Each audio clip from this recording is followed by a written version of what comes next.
Welcome to Dinkoos kitchen. നമുക്കിന്നൊരു പുട്ടുണ്ടാക്കിയാലോ? ഞാൻ അതിന് ഇത് ചമ്പാവിൻ്റെ പച്ചരിയാണ് പൊടിച്ചു വച്ചിരിക്കുന്നത്. പച്ചരി പൊടിച്ച മാവ്, ഒരു നാഴി അരിയുടെ മാവാണിത്. അപ്പോൾ ഒരു പാത്രത്തിൽ നമുക്ക് കുറച്ച് വെള്ളം, ഇത് പച്ചവെള്ളത്തിൽ തന്നെ കുഴയ്ക്കുന്നത്. ഇത് മാവ് പാത്രത്തിലിട്ട് ആവശ്യത്തിന് ഉപ്പ്,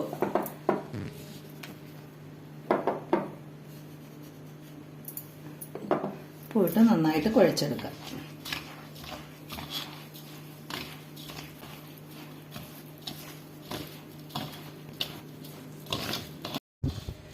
ആവശ്യത്തിന് കുറച്ച് വെള്ളവും കൂടെ ഇങ്ങനെ തളിച്ചിട്ട് കുഴയ്ക്കാം.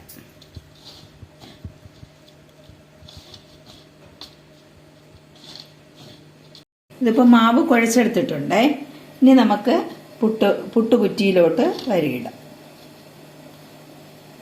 ആദ്യം കുറച്ച് തേങ്ങ ഇട്ടിട്ട്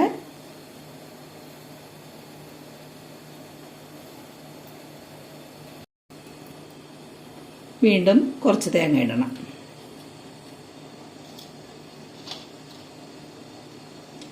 കുഞ്ഞു കുഞ്ഞു പുട്ടായിട്ട് വേണമെങ്കിലും ഉണ്ടാക്കാം. അപ്പോൾ അതിന് ഇടയ്ക്കിടയ്ക്ക് തേങ്ങ ഫില്ല് ചെയ്ത് കൊടുത്താൽ മതി.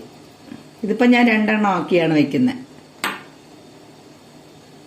മേളിലും തേങ്ങ വെച്ചിട്ട് അടച്ച് ആവി വരുന്നത് വരെ അടുപ്പത്ത് വയ്ക്കാം. പെട്ടെന്ന് 2 മിനിറ്റ് വെള്ളം തിളച്ച് ഒരു 2 മിനിറ്റ് ആകുമ്പോഴത്തന്നെ ആവി വന്നോളൂ. നമ്മളിനി ഒരു പാത്രത്തിലോട്ട് നീക്കിയെടുക്കാം.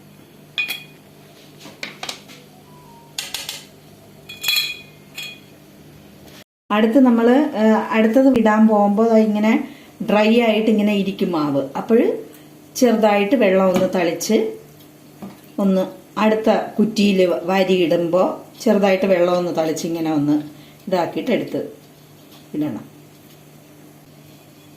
അപ്പോൾ ഇനി ബാക്കി കൂടെ ഉണ്ടാക്കിയിട്ട് ഞാൻ വരാം. നല്ലൊരു ചമ്പ പച്ചരിയുടെ പുട്ട് ഇവിടെ തയ്യാറാക്കിയിട്ടുണ്ടേ. അപ്പോൾ എല്ലാവരും ട്രൈ ചെയ്ത് നോക്കണം.